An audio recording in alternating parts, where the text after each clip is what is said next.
Hi everybody, welcome back. Thanks for joining me. This is Rabbi Wagensberg. Here we are, Parshas Lechah, and we get a chance to really meet up with the great personality, Avraham Avinu. Towards the beginning of the portion, we find that God blessed Avraham, and there are 4 expressions that are used. And here they go. The verse says, Ve'escha l'goy gadol. Number 1, I'm going to make you into a great nation. Number 2, Va'avarechacha, and I will bless you. Number 3, Va'agad l'shemecha, I'll make your name great. And finally, number 4, Ve'yeh bracha, and it will be for a blessing.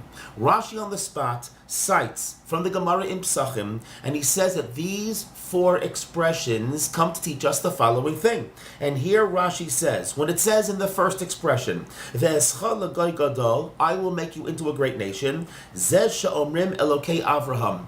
This is what's meant when it says that when the Jewish people pray in the liturgy, in the silent prayer, in the first blessing, we're going to say Elokei Avraham, the God of Avram. What a compliment to Avram Avinu that we refer to God as the God of Avram. That was the first blessing that we are going to give that type of respect and acknowledgement to Avram Avinu.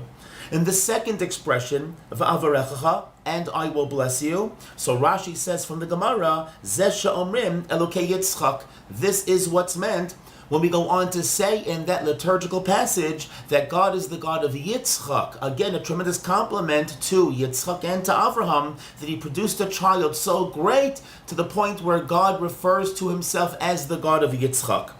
The third expression, Va'agad l'shemecha, I'll make your name great. What does that mean, or come to teach us? Zeh she'omrim Elokei Yaakov. This is what's meant when it says in the liturgy that God is the God of Yaakov. What a compliment to Yaakov and to his father Yitzchak and to the grandfather Avraham that Hashem refers to himself as the God of Yaakov. So the first 3 expressions teach us that we are going to mention and refer to God as the God of the 3 patriarchs. But then Rashi and the Gemara conclude, Yachol yiyu chosman bekulam. One might think that at the end of that first blessing, of the Amidah, of the silent prayer, we should conclude by mentioning all 3 patriarchs like we began that blessing, and apparently it should conclude Magen Avraham, Yitzchak v'Yaakov, the shield of Abraham, Isaac, and Jacob. So therefore, Talmud Lomar, so that we should not think that way, the 4th blessing was given to Avraham, Ve'yeh bracha, and it will be for a blessing, which Rashi says, and the Gemara says it means, B'cha chosmin v'lo bohem. We will conclude with you, Avraham.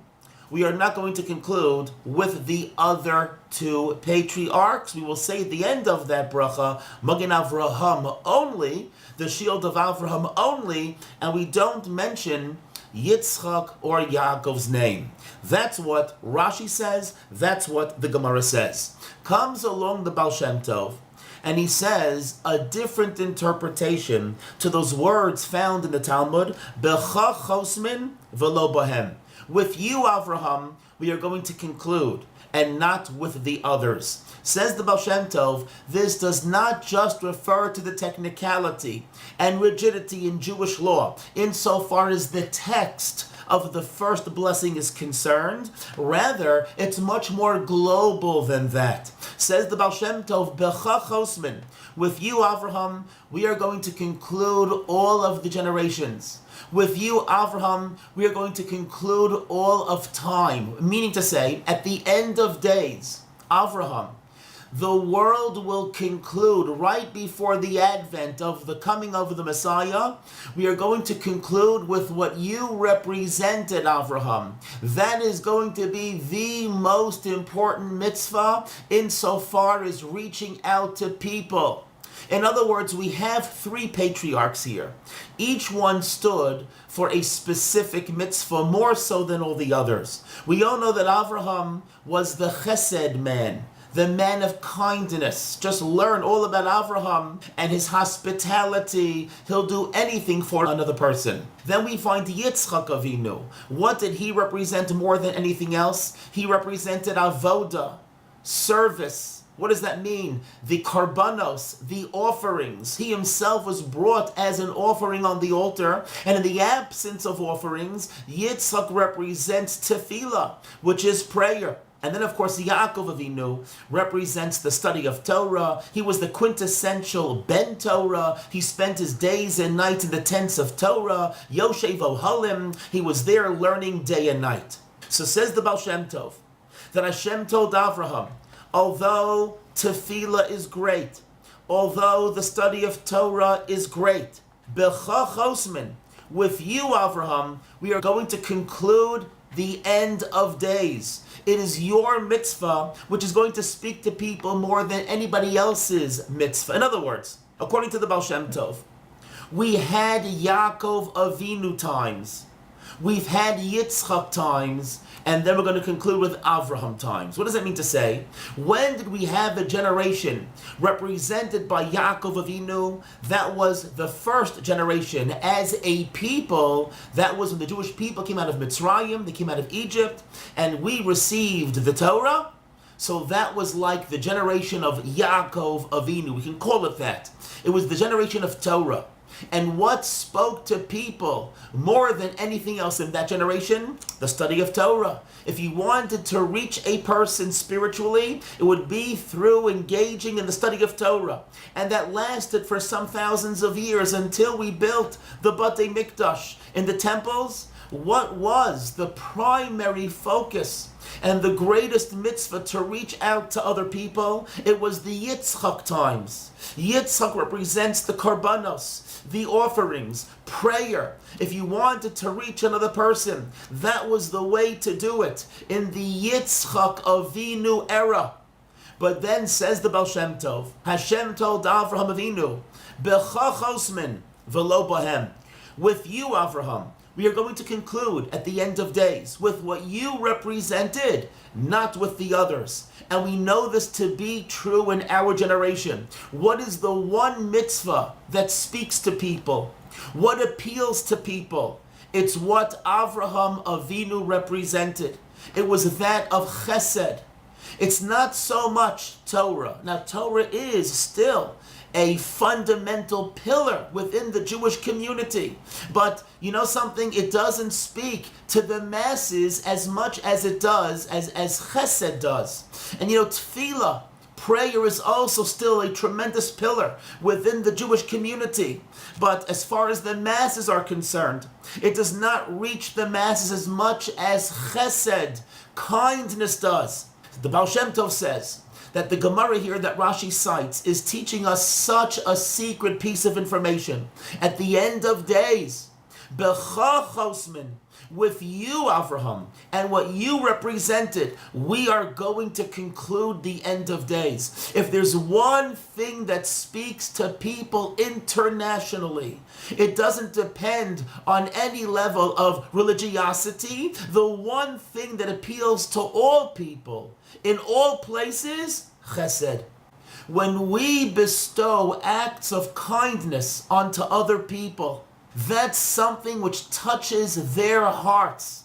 There perhaps is no greater way to be makarev, to bring people who have drifted to faraway places, or people who have fallen to the lowest of places. There is no better way to bring them back close to God, close to the Torah, close to the Jewish people, other than the mitzvah of chesed, kindness. Do we even realize what a smile can do to another person, or what a good deed, a favor can do for another person? And we invite people to our homes. These are the memories that last.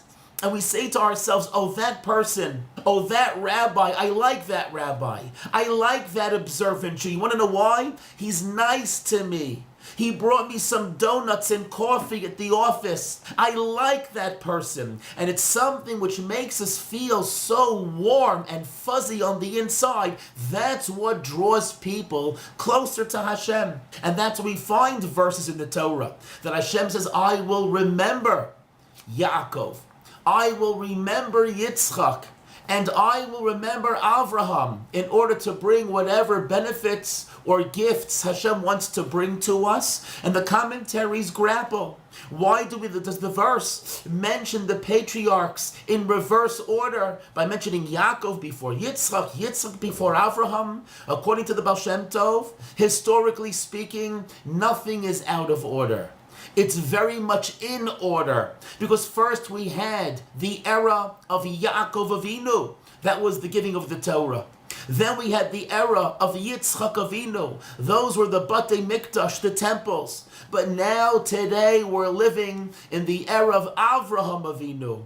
And that is a generation which so much needs chesed, kindness with each other, acceptance of each other, helping each other as much as we can. That's why our sages say, before the advent of the coming of the Mashiach, what's one of the mitzvos that we have to preoccupy ourselves in, maybe more so than any other mitzvah, it's that of chesed, kindness, hachnosas orchim, hospitality, bikur cholim, visiting the sick, tzedakah, giving charity, and the list goes on and on and on. So everyone together, as we learn the Parsha, and we get introduced to Avraham Avinu, he is the one, maybe the first of the patriarchs, but the last of the generations. And let's take the lesson to heart even a little bit more, to try to become even more Avraham Avinu type of people. And let's try to do even a little bit more chesed and bring more light into the world through our acts of kindness. Even a smile, we have no idea how far that goes. And it doesn't cost anything. What does it hurt to greet a person with a kind word in the morning or the afternoon or the evening, or to do something, go out of our way? There's so many ways of implementing chesed. Let us seek and delve into ourselves. What can we do a little bit more to become an Avraham Avinu type of person? And in that merit, Hashem will see, wow, look at all the kindness people are doing with each other. I'm going to bring the ultimate kindness onto humanity, the bringing of Mashiach and the building of the Beis HaMikdash, and a stop to all hatred, a stop to all argumentativeness, a halt to all war, and just peace on earth. Thank you so much, everybody, for joining me. Have the most fantastic Shabbos. This has been Rabbi Wagensberg. If you've liked this video, please help to support for free by liking, subscribing, and sharing this video.